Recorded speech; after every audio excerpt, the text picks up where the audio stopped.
the majority rules. And so now we have our senators chosen by majority rule. And so what that means is we became more democratic. In my estimate, democracy was not what the founders intended. They didn't want popular or majority vote to pick the U.S. senators. That's why they set it up the way they did. I mean, the consequences of that are huge.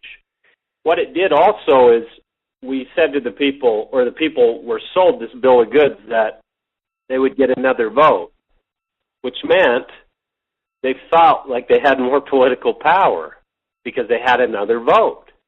But really, in reality, Randall, what did giving them this extra vote do for them politically?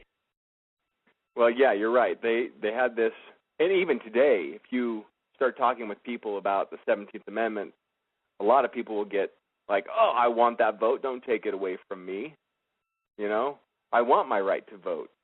Well, it sounds intuitive, like the more votes I have, the more power I have. But that's not the case, right? Right. Well, let's just go over the numbers, okay? Now, let's take Utah because that's where we are. Okay. A citizen of or resident of Utah, when they vote for a senator, they're one of over 2 million votes for that senator. And they have two, right? So they get a vote for these two different senators. But if you try and contact Washington, you're one of 2 million people contacting them, and they're like, okay, so you've got to get a mass of people, you know, hundreds of thousands or millions of people upset about something in your state in order for them to start paying attention, right? Right. Well, how was it, you know, before the 17th Amendment? Well, prior to the 17th Amendment, you voted for your representatives, your state representatives. That's it. You didn't vote for U.S. senators, which sounds so weird to us today, but before that, you voted for your representative. Now, why that was important was mathematical. Think about it. The average district in Utah, and this is Utah numbers, has 29,000 people in it. 29,000 people compared to 2 million people for the entire state. So we've got all those millions of people voting for our senators, whereas before the 17th Amendment, you would have, 15 to 30,000 people picking their representatives, then they pick their senators. Well, the fact is your representative is likely going to live in your community or your county or at least in the district. And I look at it this way. How many times in your life have you actually seen or talked to a U.S. senator versus how many times in your life have you actually seen your local representatives that go up to the state capitol? I see those guys all the time. In fact, I was thinking about it. This year I've seen state representatives. I've seen 6. Not once in my life have I ever seen my U.S. senators. And the other thing that's important is to look at, when the representatives pick the senators, they could also replace the senators. They could recall them, and they could give them what they call, quote-unquote, instruction. So basically, if the U.S. senator went rogue and didn't represent the interests of the state, people of the state of Utah or whatever state, then your state legislature could say, okay, come on home, we're going to put someone else in. That's an oversimplification, but mathematically and in reality, that was the case. So you have a lot of impact. One other thing, Randall, I was going to say, in a district, a representative district, say you got 29,000 people. Well, if you even got 1,000 people or 100 people riled up, that means if 100 people riled up against their representative, that's 1 out of every 29 people, right? If my math's right. Let's see. I think that, anyway, you do the math, listeners. The point is, you wouldn't take many people to get riled up and put pressure on their state legislature or through their representative to put pressure on the senator. But now, you have to, if you got 100,000 people riled up against your U.S. senator, mathematically, I mean, there might be some fallout in the media, but really, they're safe. Let's just give this example, okay? So senators were supposed to represent the states, okay?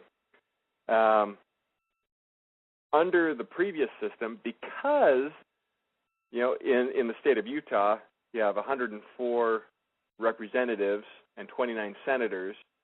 If you were one of those representatives, then the senator or both the senators would know that you are one of only 133 people that appointed them, right? Right. So if you went back to Washington, D.C. or contacted them, they're going to be pretty interested in listening to you because you're one of just a few people who are directly accountable to. Now, under the current system, because you're one of 2 million, even as a state representative, now you are a state representative, so the senator would have the opportunity to choose whether or not they wanted to listen to you. But in an account that I've personally heard, we had a set of 3 of our state representatives that went back to Washington and wanted to meet with Senator Hatch, being one of the Utah senators, and they sat down with him. And, they'd flown all the way to Washington, D.C. to talk with him because they were upset about something. They gave him like 5 or 10 minutes. He's like, guys, I got to go. Do you think that would have happened if they had appointed him? I don't think so. He would have listened. He would have said, to his secretary or whatever, his administrative assistant, hey, block out the rest of the day. These guys are here. I'm going to take care of them. I'm going to listen to what they have to say. Now, as well, for the individual, going back to what you were talking about, this numbers game, say you're a local landholder and the federal government started to infringe on your land. Well, all you had to do is go to your state representative and say, hey, the federal government's doing X, Y, Z, and it's really upsetting me. And they could say, okay, well, that's a violation of your rights. Call up their senator, and all of a sudden, you've got all of the state representatives' clout, rather than just being 1 in 2 million, right? Now take this to California. It gets even better because you'd be one of 30-plus million in California versus, one of only a couple hundred in the state representative, if you were contacting them through your state representative. The consequences are huge. So you're anyway. saying, Randall, essentially that 104 people in Utah's case, if we didn't have the 17th Amendment, are going to have supreme power over whether the senator stays or goes. Exactly. Do you think that senator is going to listen to what those 104 people have to say?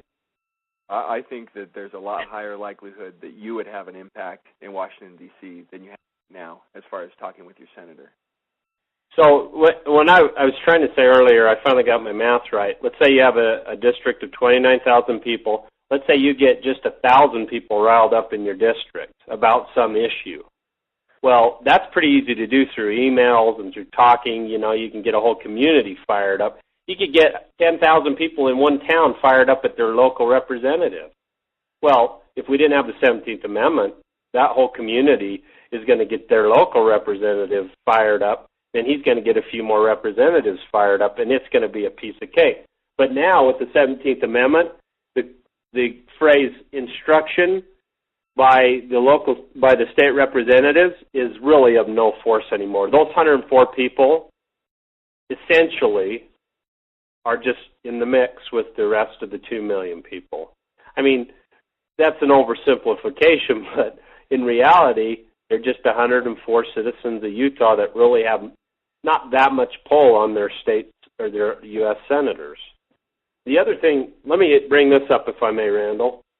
Another thing the 17th Amendment did is instead of protecting state sovereignty, what it did is it created sovereignty for special interest groups.